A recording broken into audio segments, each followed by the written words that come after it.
Question में हमें दो रैशनल नंबर्स दिए गए हैं, एक है 3/5 और दूसरा है 4/5 और हमसे कहा गया है कि हमने इन दोनों रैशनल नंबर्स के बीच में 5 रैशनल नंबर्स को फाइंड आउट करना है। स्टूडेंट्स, हम किसी भी दो रैशनल नंबर्स के बीच में इनफाइनाइट रैशनल नंबर को फाइंड आउट कर सकते हैं। हम किसी भी दो रैशनल नंबर के बीच में इनफाइनाइट रैशनल नंबर को निकाल सकते हैं। तो चलिए 3/5 एंड 4/5 के बीच में 5 रैशनल नंबर्स को निकालते हैं।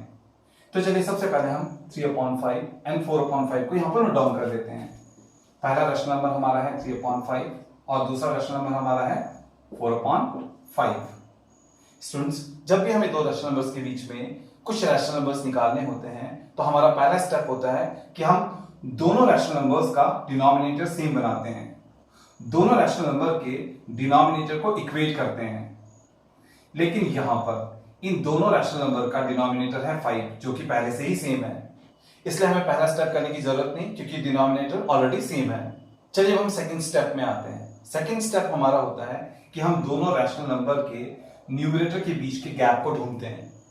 अभी यहां पर इन दोनों रैशनल नंबर के न्यूमरेटर के बीच में गैप है ही नहीं। एक का न्यूमरेटर है 4, दूसरे का न्यूमरेटर है 3, दोनों के बीच में कोई गैप है ही नहीं क्योंकि दोनों के बीच में कोई काउंटिंग नंबर आता ही नहीं है।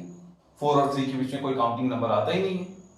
लेकिन हमने इन दोनों रैशनल नंबर्स के बीच में 5 रैशनल नंबर्स को फाइंड आउट करना है, इसलिए हमें इन दोनों रैशनल नंबर के न्यूमरेटर के गैप को बढ़ाना पड़ेगा। इन दोनों रैशनल नंबर के न्यूमरेटर के बीच के गैप को बढ़ाना पड़ेगा। क्योंकि हम इन दोनों रैशनल नंबर के बीच में 5 रैशनल नंबर्स को फाइंड आउट करना चाहते हैं, तो हम 5 में 1 ऐड कर देंगे, आएगा 6 से हम इस रैशनल नंबर के न्यूमरेटर और डिनोमिनेटर दोनों को मल्टीप्लाई करेंगे और 6 से हम इस रैशनल नंबर के न्यूमरेटर एंड डिनोमिनेटर दोनों को मल्टीप्लाई करेंगे। ठीक है, इससे दोनों रैशनल नंबर के न्यूमरेटर का गैप बढ़ जाएगा, जिससे हम इन दोनों रैशनल नंबर के बीच में 5 रैशनल नंबर्स को फाइंड आउट कर पाएंगे। तो चलिए इस रैशनल नंबर के न्यूमरेटर एंड डिनोमिनेटर दोनों को हम 6 से मल्टीप्लाई कर लेंगे। तो यहां पर हम 3/5 को 6/6 से मल्टीप्लाई करेंगे, तब आएगा 6 3 जा 18 अपॉन 5 6 जा 30। और बिल्कुल ऐसे ही हम इस रैशनल नंबर के न्यूमरेटर एंड डिनोमिनेटर दोनों को 6/6 से मल्टीप्लाई करेंगे। तो ये हो जाएगा 4/5 इंटू 6/6, तब ये आएगा 4 6 जा 24 अपॉन 5 6 जा 30। तो यहां पर हमने 3/5 के इक्विवेलेंट नंबर बना लिया 18/30 और यहां पर हमने 4/5 के इक्विवेलेंट नंबर बना लिया 24/30। यहां पर 3/5 एंड 18/30 दोनों सेम नंबर है। जब हम 18/30 को रिड्यूस करेंगे तो वापस से हमको 3/5 मिल जाएगा। और ऐसे यहां पर 4/5 एंड 24/30 सेम नंबर है। जब हम 24/30 को रिड्यूस करेंगे तो हमें 4/5 मिल जाएगा।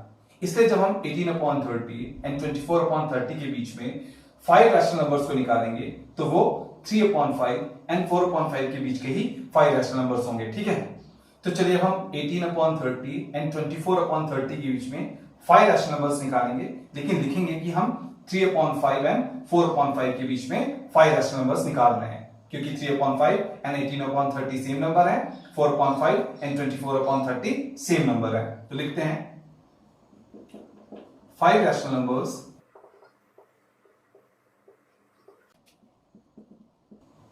Between 3/5 and 4/5 are. हम 3/5 एंड 4/5 के बीच में 5 रैशनल नंबर्स निकालने के लिए क्या करेंगे, हम 18 और 24 के बीच के 5 नंबर्स यहां पर लिखेंगे। 18 के बाद आता है 19, फिर आता है 20, फिर आता है 21, फिर आता है 22, फिर आता है 23। तो ये 5 नंबर्स हमने लिख लिए 18 एंड 24 के बीच के। अब इन दोनों रैशनल नंबर के डिनोमिनेटर में 30 है, इसलिए हम इन सभी नंबर्स के डिनोमिनेटर में 30 लगाएंगे। 19 के नीचे भी 30 लगा लेंगे, 20 के नीचे भी 30 लगाएंगे, यहां भी 30 लगाएंगे, यहां भी 30 लगाएंगे, यहां पर भी 30 लगाएंगे। तो ये आ गए हमारे 5 रैशनल नंबर्स जो कि 3/5 एंड 4/5 के बीच में लाई करते हैं, जो कि 3/5 एंड 4/5 के बीच में आते हैं। तो ये आ गया हमारे इस पार्ट का फाइनल आंसर।